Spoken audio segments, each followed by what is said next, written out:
First, Finance Minister Tito Mboweni has announced during his budget speech this week that the long-awaited retirement fund reform will come into effect on the 1st of March. This means that all types of retirement savings such as pension fund, provident fund, as well as your retirement annuity will be harmonized and will start operating in the same way. The new rules will allow members to receive the same tax treatment on the money that they have contributed. The Taxation Laws Amendment Bill was introduced by the National Treasury to harmonize the rules governing retirement funds. It's aimed at encouraging all retirement fund members to save more and possibly retire with enough money to live on retirement.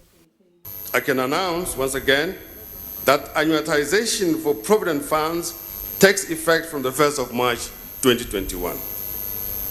And provident fund members will continue to enjoy a tax deduction on their contribution.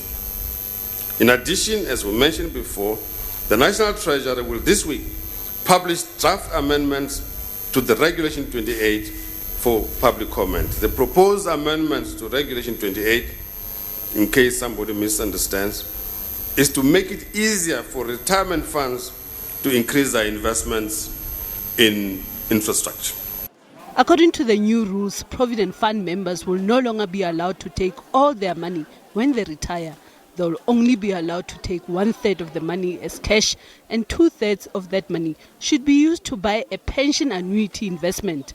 It's hoped that this will allow many retirement fund members to retire comfortably and not to rely on the state for an old age pension.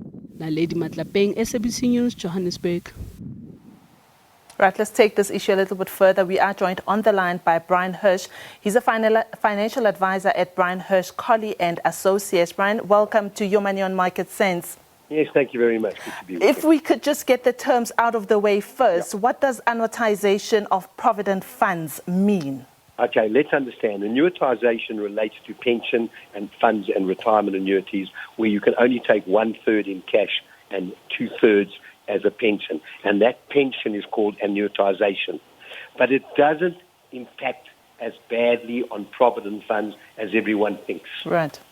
Firstly, anyone who's got a provident fund, and let's talk about the two categories, 55 and over 55.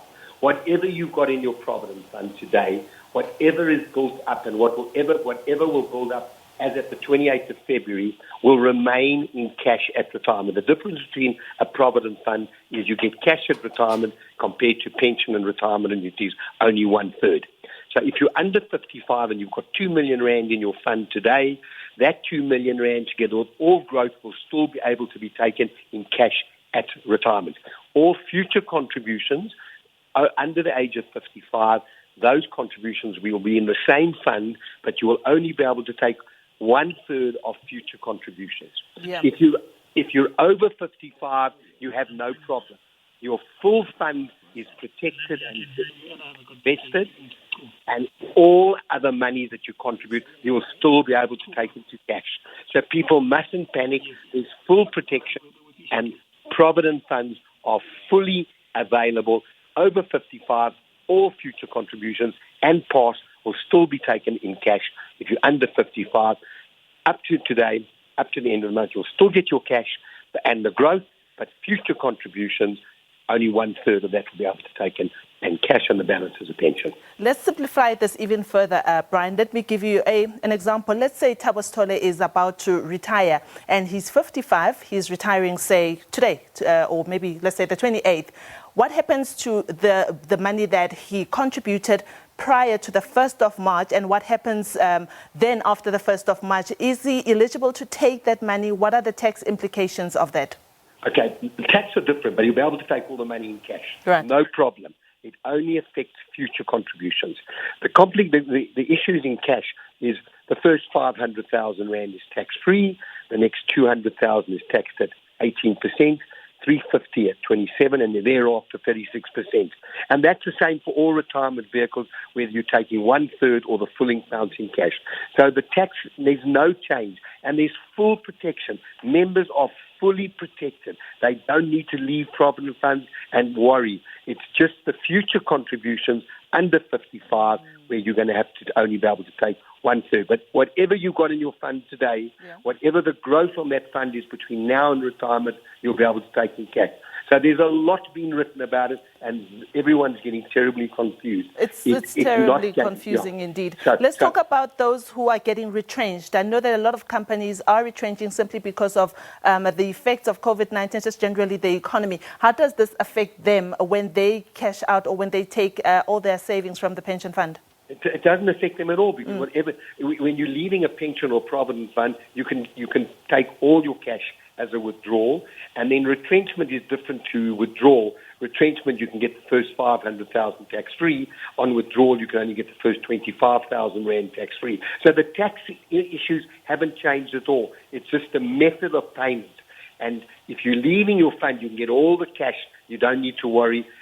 Everything is intact and protected. Right. Brian, thank you so much. I'm hoping that you have some FAQs on your website at Brian Hirsch Colley and Associates, where our viewers can go to check if they didn't get all that we discussed today. Okay, super. There's not a problem. Contact me. But all I can say is people do not need to worry. This is not anything that's concerning. We had the major problem 6 years ago with people who were concerned what was happening. They dealt with it correctly.